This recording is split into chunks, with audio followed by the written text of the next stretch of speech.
és el fet que hi hagi productes amb unes característiques concretes. Com està ordenat i tot això, doncs és una altra història, no? Però el que és positiu és que la gent al final, del diàleg que té en la vinya i el celler i els seus clients, al final surten coses concretes, identificables i que després se poden gestionar més o menys bé. O sigui, la idea és situar al mapa els productes, les singularitats i això. I a partir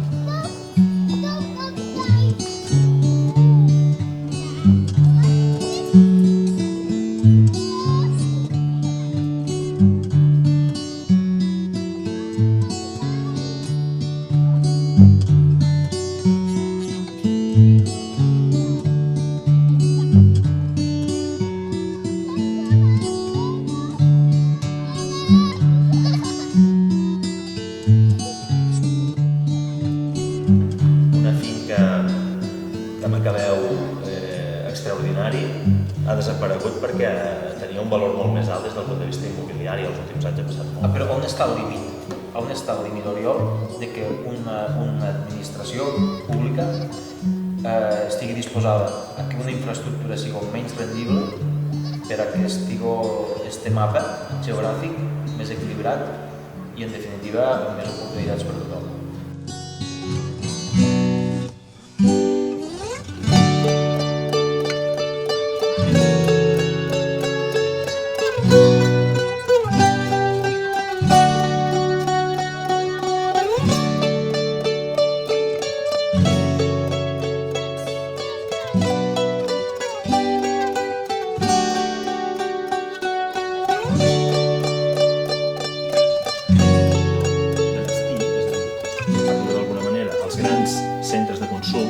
Centres urbans de consum, al final exigeixen un tipus de valors, un tipus de coneixements, un tipus de missatges